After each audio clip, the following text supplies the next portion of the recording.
Abrimos, señoras y señores, la tertulia en este lunes que es 23 de mayo del año 2022. Tertulia 3-1, hoy 3 acá, una voz a distancia. Empiezo entonces con el saludo para Teresa Herrera, buen día. Buen día, Emiliano, buen día, compañeros de tertulia, buen día, Fernanda. Bajó a la capital. Bajé a la capital. ¿Cuántos años hace que no te teníamos acá? ¿Cuántos años con participación a distancia desde Piriápolis, por ejemplo? No, pero este año estuve una vez. Sí, Estuve una vez. Bueno. Pero sí, lo que pasa es que cada vez que vengo en fecha que se corresponde con la tertulia, aviso y digo, miren que voy. Así que acá está.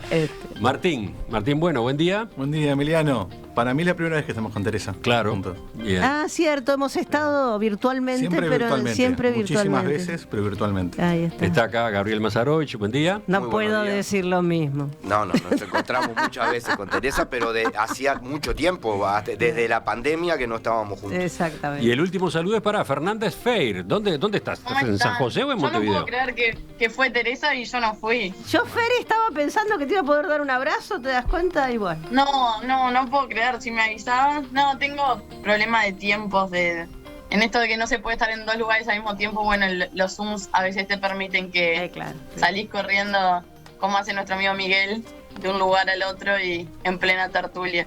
Pero bueno, la próxima avisanos que intentamos. Prometo que además de avisarle a Rodrigo te aviso a ti, entonces.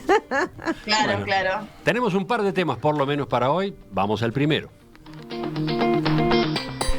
La Marcha del Silencio que se desarrolló el viernes pasado aquí en Montevideo tuvo la mayor concurrencia de la historia de esta movilización según la evaluación de los organizadores, madres y familiares de detenidos desaparecidos. En esta edición, que fue la número 27, la consigna era ¿dónde están? La verdad sigue secuestrada, es responsabilidad del Estado. Luego de 2 años, sin realizarse plenamente debido a la emergencia sanitaria, los asistentes iniciaron la caminata a las 19 horas en la esquina de Rivera y Jackson para dirigirse a la Plaza Cagancha. Llamó la atención que miles de los participantes llevaban consigo fotos de detenidos desaparecidos, algo que antes solo hacían los familiares que suelen ubicarse al frente de la marcha. ¿Cómo fue posible esto? Por una iniciativa del colectivo Imágenes del Silencio, que en las horas previas a la cita repartió más de 20.000 carteles con las imágenes, cada una de las cuales incluía un código QR con datos, información de la persona desaparecida retratada.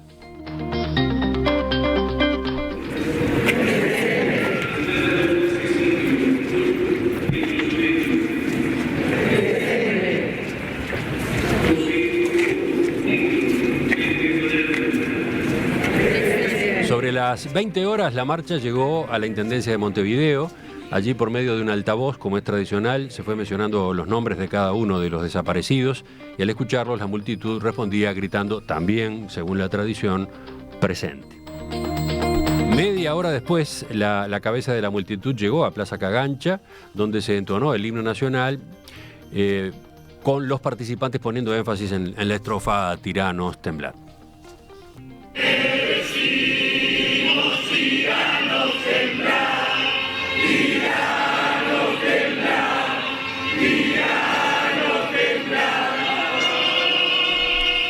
Esa no fue la única actividad que se desarrolló durante el día.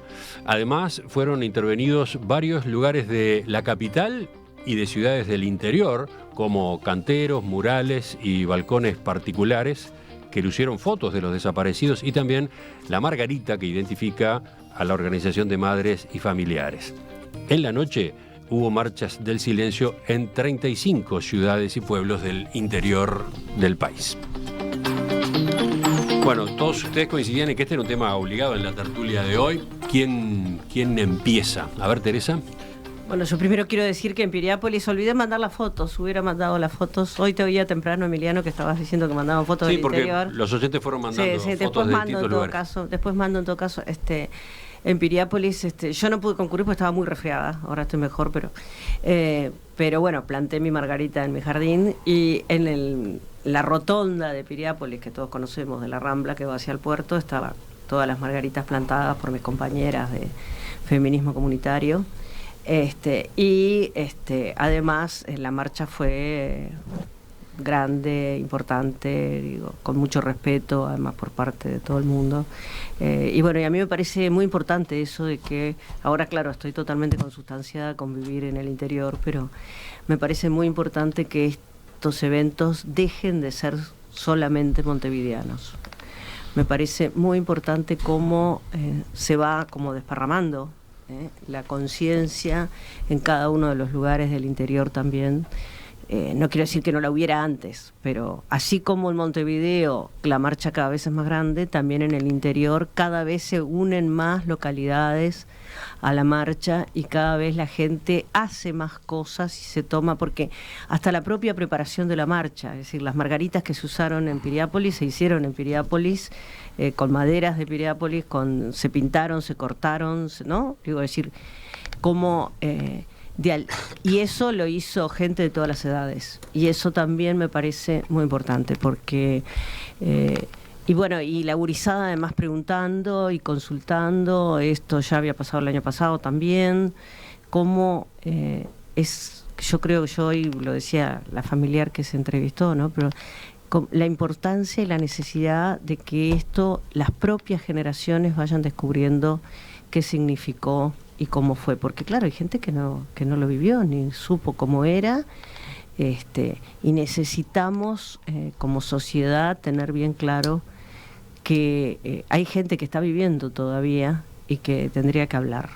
A mí me preocupa mucho el paso del tiempo, ¿no? Y lo dejo por acá. Martín, ¿tu lectura? Sí. A ver, esta causa es una causa que yo creo que a través del tiempo se ha ido generalizando en Uruguay. Hoy yo creo que hay un amplio consenso sobre lo necesaria que es el reclamo de memoria y de justicia. Creo que básicamente prácticamente no quedan sectores relevantes que estén realmente opuestos, y los que hay en general guardan silencio. Básicamente hoy creo que lo único que hay es Cabildo Abierto y vinculado a ese sector, que han resuelto guardar silencio. Son apenas el 2% ahora, por suerte. Lo cual está muy bien, pero yo creo que es una muy buena noticia. Y lo otro que me parece muy importante es que está cada vez menos politizada esta marcha. En algún momento quizás estaba más politizada porque el Uruguay era otro. Hoy yo siento que realmente prácticamente no está politizada. Hay juventudes de todos los partidos políticos que de manera entusiasta se están plegando con proclamas, con comunicados, y realmente que los que tienen una visión crítica, que algunos hay siempre, son una absoluta minoría. Y lo último que digo, a mí lo que más me parece importante de este tipo de marcha es la memoria. Es la memoria. Porque yo creo que más allá de obviamente del justo reclamo por la búsqueda de los desaparecidos, que cada vez es más difícil y más improbable seguramente, el paso del tiempo hace sus efectos, y está claro que el pacto militar de no hablar ha sido muy sólido. Pero que sí es importante, con una marcha de esta contundencia, de esta tan transversal en la sociedad, de todos los partidos políticos, instituciones sociales, y que acá no hay muchas diferencias, es el tema de la memoria. A que realmente quede claro que estas cosas no pueden pasar nunca más. Nunca más. Y sobre todo a algún distraído o algún otro que todavía tiene alguna fantasía, che, mirá que en esto el pueblo uruguayo está todo parado en el mismo lugar. Estas cosas no pueden pasar nunca más, y no hay excusas, no hay peros, no hay medias tintas, no hay nada. Estas cosas no pueden pasar nunca más. Fernanda. Adhiero a esto que mencionaba Teresa, el tema de replicar estas instancias en el interior. Yo esta vez estuve en Montevideo, pero me acuerdo en 2019 cuando de marchar en San José, y el impacto que naturalmente siempre genera la marcha del silencio, pero me acuerdo particularmente de aquella marcha porque se trataba de vecinos, se trataba de profesores, se trataba de conocidos y de caras con las que estábamos en contacto todos los días, y en esa cosa del sentimiento de comunidad, que quizá lo pueda hacer más cercano. Y en esto también que se mencionaba que Teresa me decía, bueno, hay mucha gente que no lo vivió. Yo fui una de esas que no lo vivió. Pero sin embargo, en la marcha del viernes pasado, habían un montón de caras jóvenes también. Y creo que eso es una enorme garantía en el sentido de que no nos pasó, pero nos pasó también. Y nos sentimos parte de esa herida que sigue abierta, y en ese sentirse parte de ese dolor también está el profundo compromiso que sienten las nuevas generaciones, porque cuando hoy estamos hablando de memoria, y la verdad a mí me molesta mucho tener que hablar de memoria, porque hayan un puñado de tipos que hayan pactado, que hoy siguen callando, que siguen ocultando, porque en este país siguen habiendo cómplices, y porque en este país sabemos que hay gente que sabe y que no habla. Entonces, claro que me indigna tener que estar, estamos hablando de memoria, hablamos de memoria porque hay gente que sabe y que no habla. Y yo le agrego que entiendo el compromiso con la memoria, pero sin verdad y sin justicia, creo que la memoria sola no es suficiente. Creo que el compromiso es con la verdad y también es con la justicia, porque acá hay familias que se destrozaron y acá hay un país que sigue teniendo una herida abierta, que cuando hay gente que pretende decir que esto fue un tema que pasó y que hay que seguir adelante, bueno, no pasó, porque hoy seguimos hablando de esto y porque hoy, como bien decías, Martín, la juventud es de todo el sistema político, pero yo creo que trasciende al sistema político, lo toma como causa propia y lo hace sentir de esa manera su compromiso. Así que hasta que no haya verdad y justicia, difícilmente se pueda dar vuelta a la página, como algunos refieren a veces. Y Gabriel, completamos la primera ronda. Bien, yo en la primera ronda, después voy a hacer algunas consideraciones, pero primero marcar el impacto de esto. Yo creo que el 20 de mayo pasó a ser una fecha patria. Y yo valoro mucho las fechas patrias que están en el nomenclátor oficial, y no van de mérito de estas. Pero creo que esta es una fecha patria muy particular porque fue construida por la sociedad, por el pueblo uruguayo. Y se siente así además. Y eso es una gran cosa. Yo creo que es una gran cosa. Y entonces hay que recordar cómo empezó. Empezó para conmemorar los 20 años del asesinato de Selmar Michelini, Gutiérrez Ruiz, William Wicklau, Rosario Barredo y la desaparición de Manuel Liberoff en 1996. Veníamos de la derrota del voto verde y hoy que se habla de discursos hemiplégicos, el discurso absolutamente dominante en la sociedad uruguaya era el de la impunidad. Y no se podía mover nada de nada. Y la lucha por verdad y justicia había quedado reducida a espacios muy chicos de la izquierda y no de toda la izquierda.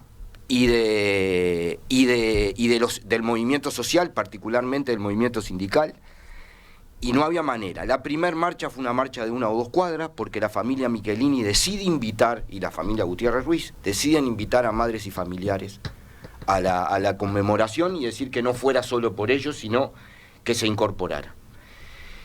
Solo en Montevideo.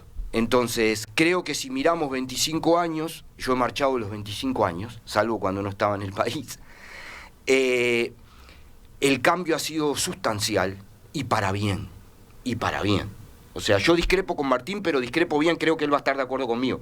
O sea, esta marcha nunca intentó ser partidaria, en algunos momentos lo fue. Hoy se ha dispersado completamente, porque además, recordemos, Emiliano, solo un segundo, Rafael Michelini, por ejemplo, en ese momento no estaba en el Frente Amplio. O sea, no era para decir todo lo que pasó, digo, en esta situación. ¿Y la familia Gutiérrez Ruiz menos? Tampoco. Y familiares tampoco tenía una sintonía con el Frente Amplio y tenía diferencias muy grandes como la sigue teniendo hoy. Sin embargo, había otras cosas. Pero hoy yo creo que, para abonar lo que dice Martín, que esta marcha es profundamente política, pero no partidaria. Y creo que está muy bien eso. Dicho esto, esta fue la marcha por destrozo más grande, por muchas razones. Yo le puedo dar testimonio personal. O sea, a mí me tocó estar en tareas en la cola de la marcha, que son las que nadie quiere, porque todo el mundo quiere ir adelante, pero bueno, los más viejos tenemos que estar en algún lugar. Y yo estaba en la salida, en Rivera y Jackson, y no pude marchar. O sea, yo no marché. Yo canté el himno a una cuadra antes de la universidad. O sea, porque la gente se iba juntando y se iba juntando y se iba juntando y no había manera de avanzar. Nosotros no pudimos caminar más de una cuadra. Es decir, no tengo dudas, porque todo ese relato que tú hacías, que fue exactamente así, Emiliano, o sea, el himno se canta cuando la cabeza llega a la Plaza Libertad. Nosotros cantamos el himno antes de la explanada de la universidad, no pudimos llegar a la universidad, o sea, apenas entramos a 18. Eso habla exactamente de 16 cuadras, de vereda a vereda, con una inmensidad de gente. Segundo, es a nivel nacional enorme. Hoy ya son más de 40 las localidades, según las cuestiones, y empezó por las capitales departamentales, pero hoy es en todo el país. Tercero, se hacen actividades de todo tipo antes, de todo. Yo estuve en 10 charlas y he sido de los que tiene menos en todo el país. Pero, por ejemplo, hubo reuniones con 13 planteles de fútbol y de básquetbol donde los familiares de desaparecidos explicaron la situación. Yo termino esta primera intervención diciendo, porque creo que hay que reconocérselo, la Marcha del Silencio es un gran acierto de familiares de desaparecidos, un gran acierto, como lo fue la consigna Todos somos familiares, por una razón que yo creo que es muy importante, que es que sacó de los lugares donde se había quedado refugiado, porque no había otra manera, la lucha por verdad y justicia, y la hizo tan abierta que cada quien puede adherir desde donde quiere. O sea, yo tengo una adhesión que es profunda, que es la reivindicación hasta de las ideas de los desaparecidos y todo. Hay quienes adhieren por verdad y justicia. Cada uno adhiere como le parece y como se siente bien, y todos son respetados. Y lo otro es decir una cosa que es muy importante, que creo que la inmensa participación juvenil, que hace años que se viene mostrando, demuestra el error garrafal de quienes creen que cuando se mueran los protagonistas de este tema se termina. Creo que la vida ha demostrado, por suerte, que no se termina, y que el nivel donde la sociedad uruguaya ha avanzado más es en la conciencia social, que es donde más vale. Supongo que entre otros te referís al señor Mujica, ¿no? Que dijo que cuando todos se mueran... no solo, también lo dijo Sanguinetti, sí, lo dicen los jefes militares. Pero yo creo que eso es realmente la causa de los derechos humanos. Los derechos humanos no tienen partidos políticos. Yo me considero una militante de los derechos humanos, no hago política partidaria, sí hago política, por supuesto. Y creo que eso es lo que la sociedad uruguaya está tomando como propio. Porque críticas en torno a por qué todavía no sabemos, se la podemos hacer a todos los partidos políticos. Yo creo que los militares se callan la boca, entre otras cosas, porque se lo permiten. Y a mí recién lo que dijo Fernanda, que no lo vivió, cuando dijo, no me pasó, pero sí me pasó, no nos pasó, pero sí nos pasó, me parece que esa es la postura correcta. Es decir, esto le pasó al Uruguay entero. Bueno, como le pasó a la Argentina entera, como le pasó, ¿no? Digo, la Operación Cóndor fue la Operación Cóndor. Es decir, nos pasó a todos. Y algunos en edad provecta como la mía estamos vivos porque no nos tocó la lotería nada más. Porque también es mentira que los únicos desaparecidos y los únicos muertos eran los que empuñaban armas. Eso no es verdad. De ninguna manera es verdad. Entonces... Tú dijiste recién, los que tienen la información no hablan porque el gobierno se los permite. Ese es un punto crítico en todo esto, ¿no? Sí. ¿Qué es lo que se puede hacer desde el gobierno para que quienes tienen información la suministren? Obligar parece muy difícil, ¿no? Bueno, Emiliano, obligar no es... No, bueno, Emiliano, pero realista. sabemos que hay archivos. Es decir, a ver, no sé, pero... Pienso, estoy diciendo cosas en voz alta nomás, pero ¿y por qué no se pueden allanar los cuarteles? ¿Y por qué no se pueden allanar los lugares de los militares? ¿Por qué no se pueden buscar esos archivos? La semana pasada, Wilder Tyler, integrante de la dirección de la Institución Nacional de Derechos Humanos, cuando lo entrevistamos acá sobre el tema, y a propósito de lo que todavía se podía hacer, porque él hablaba de que con el gobierno, con este gobierno en particular, hay un buen vínculo en la tarea de investigación.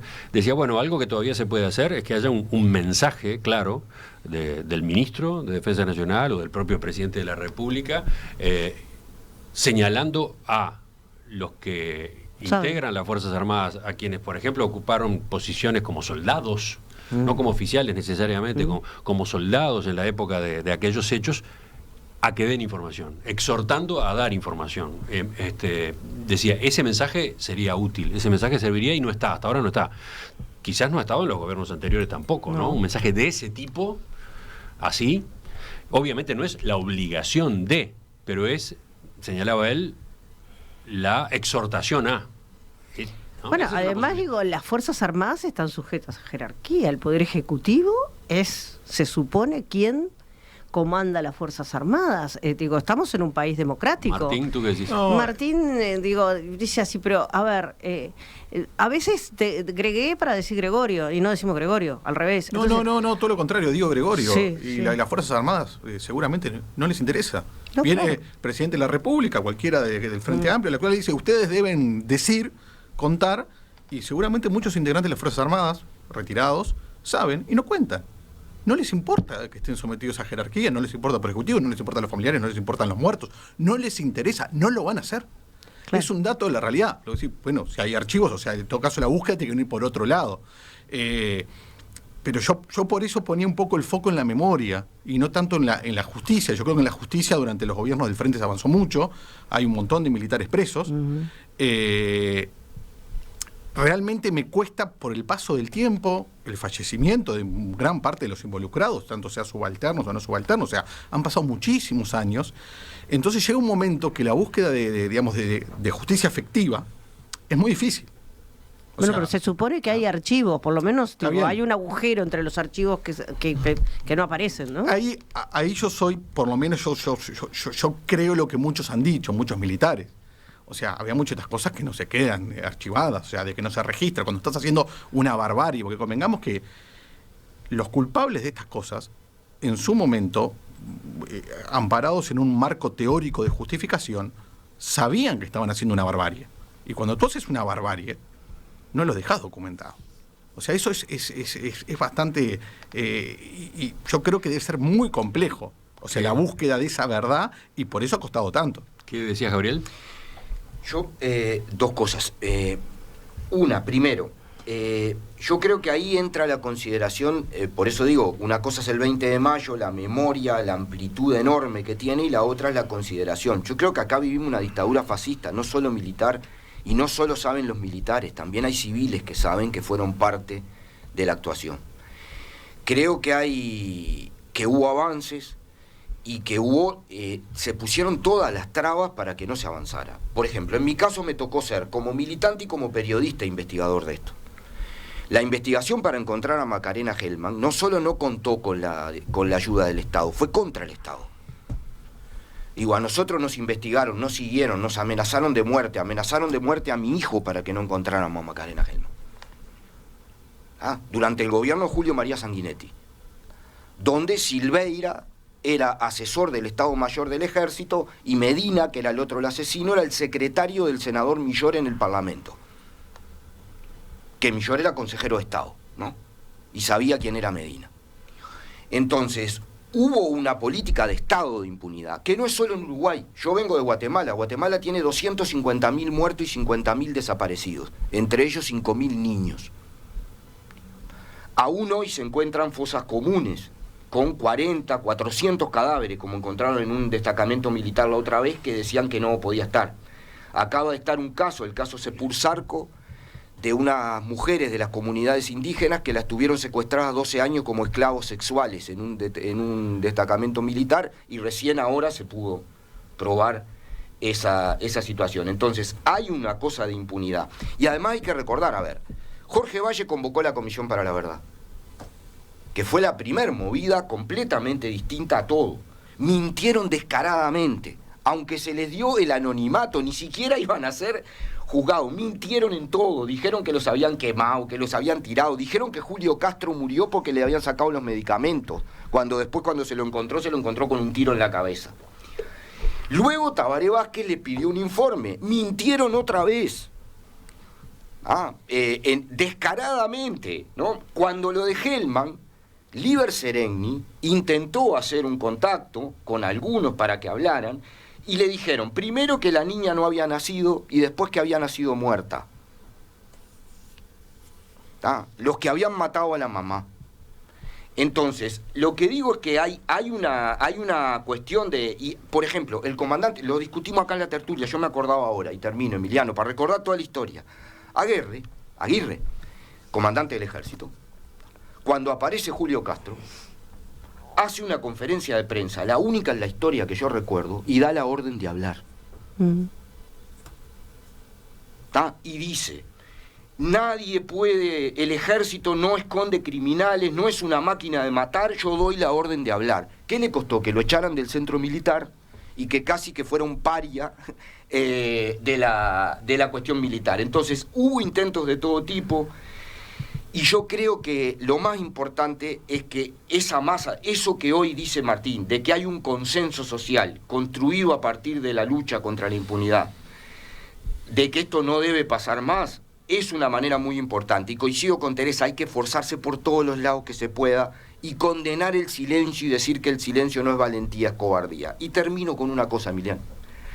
Cuando se discute tanto y qué es el soldado y todo, porque esto no es un problema de uniforme o no.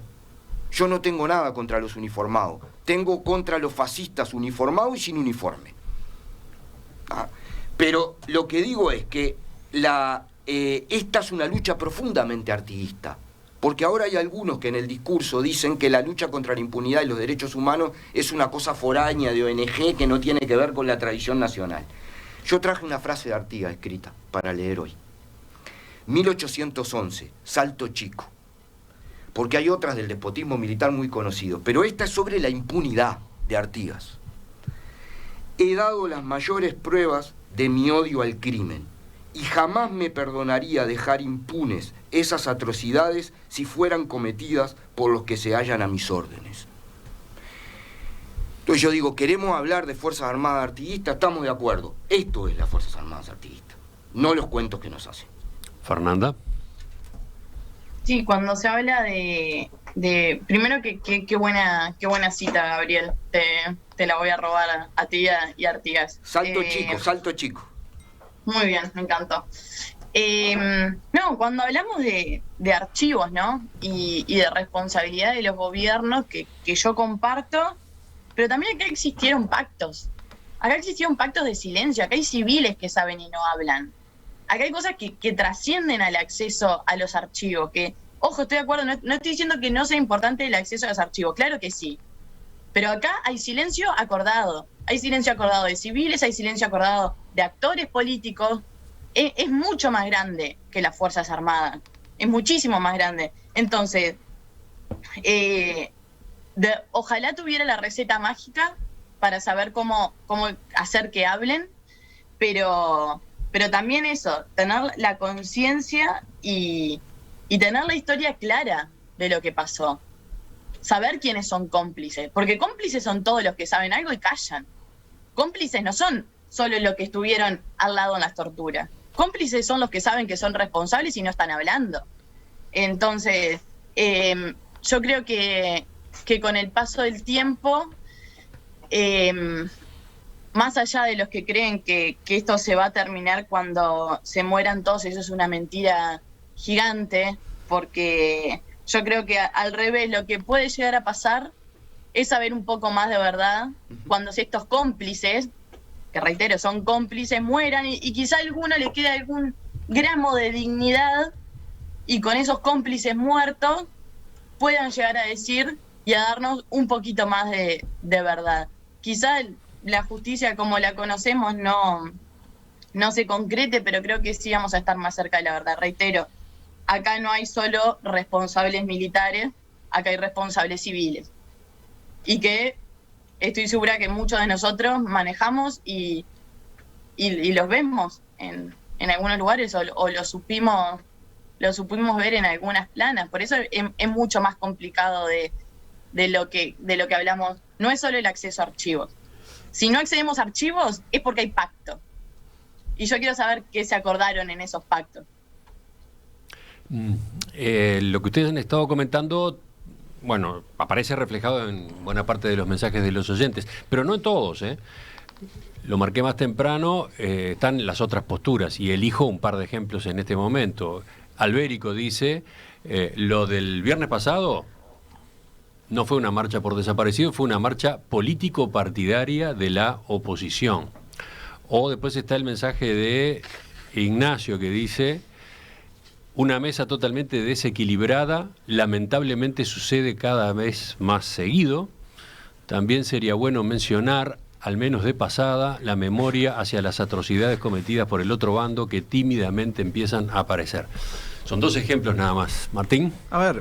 Pero qué. Bueno, vale. No, a ver, yo creo que lo que pasa es que acá estamos hablando de un tema, no estamos hablando de otro.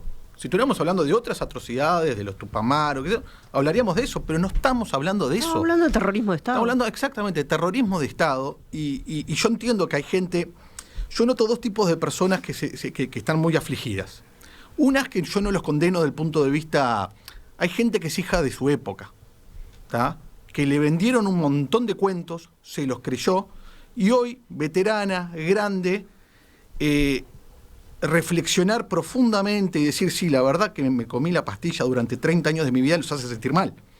Entonces, siguen sosteniendo, por ejemplo, ese tipo de mensaje. Es una marcha partidaria. Claramente no es una marcha partidaria. Solo basta ir, estar, ver quiénes están, quiénes participan. A ver, ¿alguien puede decir que yo soy de izquierda? ¿Está? ¿Alguien puede decir que yo tengo, o sea, algunas, o sea, soy bastante liberal, bastante crítico con muchas cosas? Y esto, a ver, en el momento que vos reflexionás que esperaban que mujeres tuvieran niños para robárselos, o sea, se termina cualquier tipo de análisis de guerra, de esto, de lo otro. Es una atrocidad, ¿tá? De las peores que puede cometer. Y después hay otro pequeño grupito de gente que lo que busca es la estridencia. Y cuando vos buscas la estridencia por la estridencia misma, tenés que decir disparates. Y la verdad que sí está desequilibrada la mesa en ese sentido. No hay nadie que esté diciendo esas estridencias. Porque realmente si tú lo reflexionás profundamente, lo que hizo el Estado uruguayo es fascismo puro y duro, ¿tá? En una pequeña dimensión, es lo que hacían los nazis. Es horrible. Entonces, yo creo que no hay que... Yo por eso creo que la memoria es lo más importante en esto. Para que nunca más se vuelva a dar esto y para que sepan todos los que todavía están en esa onda, que son pocos yo creo, de que no hay, diríamos, que esto no está permitido bajo ningún supuesto teórico. Los supuestos teóricos en la humanidad han hecho hacer atrocidades. La gente genera estructuras teóricas. Fernanda, ¿qué decías tú?